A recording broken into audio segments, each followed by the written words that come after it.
Hi, hello, வணக்கங்க. நான் உங்க ஹோமியோபதி டாக்டர் வள்ளி. உங்களுடைய ஆரோக்கியம் தாங்க எங்களுடைய முன்னுரிமையா இருக்குது. அந்த வகையில இன்னைக்கு நம்ம பார்க்க போறது என்னன்னு பார்த்தோம்னா, எனக்கு பக்கத்துல இருக்கிற ஈவித பத்தி தாங்க நம்ம பார்க்க போறோம். எல்லாருக்குமே நல்லா தெரியுங்க, சிறுதானிய வகைகள்ங்க. அந்த காலத்துல, பண்டைய காலத்துல நம்முடைய முன்னோர்கள் வந்து இந்த மாதிரியான உணவை தான் பயன்படுத்திட்டு வந்தாங்க. வாங்க, நான் வீடியோல என்னெல்லாம் வச்சிருக்கேன்னு காமிக்கிறேன். ஃபர்ஸ்ட் பார்த்தீங்கன்னா ராகி வச்சிருக்கேங்க. நம்ம எல்லாத்துக்குமே நல்லாவே தெரியும், நம்ம பயன்படுத்திக்கிட்டு தான் வர்றோம் அன்றாட வாழ்க்கையில. அது நெக்ஸ்ட் பாத்தீங்கன்னா குதிரைவாளிங்க. இந்த குதிரைவாளி எதுக்கெல்லாம் பயன்படுதுன்னு நான் உங்களுக்கு சொல்றேங்க. நெக்ஸ்ட் பாத்தீங்கன்னா கம்பம்புழுங்க. கம்பம்புழும் நம்ம இது வந்து நம்ம காடுகள்லாம் கிடைக்கக்கூடியது. இதோட நன்மைகளையும் நான் லேட்டரா நான் உங்கள்கிட்ட ஷேர் பண்றேன். நெக்ஸ்ட் மக்காச்சோளங்க. இதோட நன்மைகளையும் நான் உங்களோட ஷேர் பண்றேன். இன்னும் எங்கிட்ட 2 இல்ல, திணை அண்டு சாமை, இது 2ம் இல்ல. வாங்க இதோட நன்மைகள் எல்லாம் என்னென்னு பார்க்கலாம். சிறுதானியத்தோட நன்மைகள் என்னென்னு பார்க்கலாம் வாங்கங்க. அந்த பண்டைய காலங்கள் எல்லாம் நம்மளோட தமிழர் பண்பாடுல அதிகமா பயன்பெற்றது இந்த சிறுதானியங்கள் தாங்க. நம்மளுடைய முன்னோர்கள் கூட அவங்க ரொம்ப நாள் அவங்க உயிர் வாழ்ந்ததுக்கு முக்கிய பங்கு வகிக்கிறதும் இந்த சிறுதானியங்கள் தாங்க. நமக்கு நல்லாவே தெரியும். வாங்க ஒண்ணு அதோட பயன்கள் என்னன்னு சொல்லிட்டு பார்க்கலாம். நிச்சயமா பாத்தீங்கன்னா ஃபர்ஸ்ட் ராகி எடுத்துக்கலாங்க. ராகியில தாய்ப்பாலுக்கு நிகரான கால்சியம் இருக்குங்க, அயன் இருக்கு. சோ அதனால நம்ம ஃபர்ஸ்ட் வளர்ற குழந்தைகளுக்கு ஒரு 7 monthsல இருந்தே குழந்தைங்களுக்கு வந்து இது நம்ம இதுல இருந்து பால் எடுத்து அவங்களுக்கு கொடுக்கலாங்க. நம்ம பெரியவங்க எப்படி யூஸ் பண்ணலாம்னு பாத்தீங்கன்னா, இது வந்து நம்ம தோசையா யூஸ் பண்ணலாம், இட்லியா யூஸ் பண்ணலாம். அதுக்கப்புறம் இதுல பணியாரம் செஞ்சு சாப்பிடலாம். இதுல சம்டைம்ஸ் நம்ம வந்து முளை கட்டி அந்த தானியத்தை கூட சாப்பிடலாங்க. அதுல அவ்வளோ முளை கட்டின தானியத்துல அவ்வளோ சத்துக்கள் இருக்குங்க. நம்மளுக்கு கால்சியத்தை இன்க்ரீஸ் பண்ணி நம்மளுக்கு கால்கை வலி வர விடாம தடுத்துக்குங்க. அதே மாதிரி பார்த்தோம்னா இதுல இருக்கிற அயன் வந்து நம்மளோட ரத்தத்துல வந்து அந்த அளவை கூட்டுறதுக்கு நம்ம ஹெல்ப்ஃபுல்லா இருக்குங்க. நம்மளோட உடம்புல இருக்க அந்த சோர்வெல்லாம் நீக்கிறதுக்கு நமக்கு உதவியா இருக்குங்க. நெக்ஸ்ட் கம்பம்புழுங்க. கம்பம்புல் பாத்தீங்கன்னா கோடை காலத்துக்கு ஏற்ற ஒரு உணவா இருக்குதுங்க.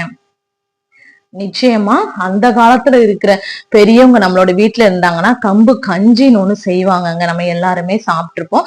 அது நம்மளோட உடல் சூட்டை தணிக்கக்கூடிய ஒரு முக்கியமான ஒரு பங்கு வகிக்குதுங்க. இதுலயும் அதிக அளவு கால்சியம், ஃபைபர்ஸ் எல்லாம் இருக்குங்க. இது சர்க்கரை நோயாளிகளுக்கு ஒரு ஏற்ற உணவாகவும் இருக்குங்க. கஞ்சி ஃபார்ம்லயும் எடுத்துக்கலாம், பணியாரம் செஞ்சு கூட சாப்பிடலாங்க, தோசை இட்லி ஃபார்ம்லயும் எடுத்துக்கலாங்க. மாவு அரைச்சு கூட நம்ம அதை வந்து உருண்டை பிடிச்சு கூட சாப்பிடலாங்க. நெக்ஸ்ட் பாத்தீங்கன்னா சோளங்க.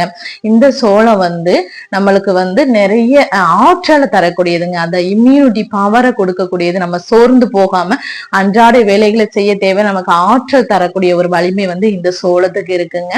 இதையுமே நம்ம எல்லா ஃபார்ம்லயும் எடுக்கலாம். இட்லியா எடுக்கலாம், சோள தோசையா எடுக்கலாம், சோள பணியாரமா எடுக்கலாம்.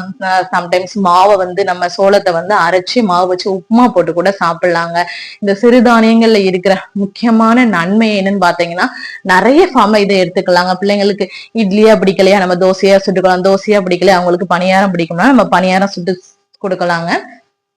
எந்தாவது ஒரு ஃபார்ம்ல உப்புமா போட்டு கொடுக்கலாம், கூழ் செஞ்சு கொடுக்கலாம், கஞ்சி செஞ்சு கொடுக்கலாம். ஏதோ ஒரு ஃபார்ம்ல பிள்ளைங்களுக்கு நம்ம கொடுத்துட்டோம்னா நிச்சயமா அவங்களுக்கு கிடைக்க வேண்டிய கால்சியம், அயன், ஃபைபர் எல்லா சத்துக்களுமே கிடைக்கும். அவங்க ஸ்ட்ராங்கா இருப்பாங்க. திணை பார்த்தோம்னா அது வந்து இதயத்துக்கு ஏற்ற ஒரு நல்ல உணவா இருக்குங்க.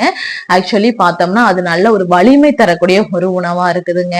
அதையும் நம்ம எல்லா ஃபார்ம்லயும் எடுத்துக்கலாம். சாமை பார்த்தோம்னா அது நிச்சயமா கொழுப்பு சத்து அதிகமா இருக்கவங்களுக்கு ஏற்ற ஒரு உணவா சாமை இருக்குதுங்க. இந்த சாமையை வந்து கொழுப்பு சத்து இன்க்ரீஸ்டா இருக்கவங்க அவங்களோட உணவுல எடுத்துக்கலாங்க.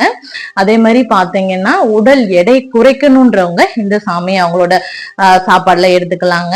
நெக்ஸ்ட் பார்த்தோம்னா குதிரைவாளிங்க. இந்த குதிரைவாளியை நம்ம ஒயிட் ரைஸ் பதிலாக நம்ம ரைஸா கூட பயன்படுத்தலாங்க. மில்லட் ரைஸ்ன்னு சொல்லி நம்ம எல்லா காய்கறியும் போட்டு நம்ம சாம்பார் சாதம்ல அது மாதிரி கூட வச்சு சாப்பிடலாம். கஞ்சியாவும் சாப்பிடலாங்க. ஏதாவது ஒரு ஃபார்ம்ல நம்ம இதை எடுத்துக்கிட்டோம்னா ஃபைபர் கண்டென்ட் ஜாஸ்தியா இருக்கிறனால சர்க்கரை நோயாளிகளுக்கு இது ஏற்ற ஒரு உணவா இருக்குதுங்க. இந்த மாதிரியான உணவுகள் எல்லாம் அந்த காலத்துல நம்மளோட முன்னோர்கள் எடுத்துட்டு வந்ததுனாலதான் அவங்களோட வாழ்நாள் வந்து இன்க்ரீஸ் அந்த 100 வயசு, 110, 120 வயசு வரைக்கும் கூட அவங்க வாழ்ந்தாங்க. உங்களோட இந்த சிறுதானிய வகைகள்ல உங்க வீட்டுல ஏதாவது பயன்படுத்துறீங்களா? நீங்க சொல்லுங்க. உங்களுக்கு தெரிஞ்ச நன்மைகளை நீங்க கமெண்ட்ல ஷேர் பண்ணுங்க, நானும் தெரிஞ்சுக்கிறேன். இது மாதிரியான ஹெல்ப் டிப் தெரிஞ்சுக்கிறதுக்கு நீங்க வெண்பா ஹோமியோபதி கிளினிக்கை கான்டாக்ட் பண்ணலாம். ஆன்லைன் கன்சல்டேஷனும் அவைலபிளா தான் இருக்குங்க. தேங்க்யூ.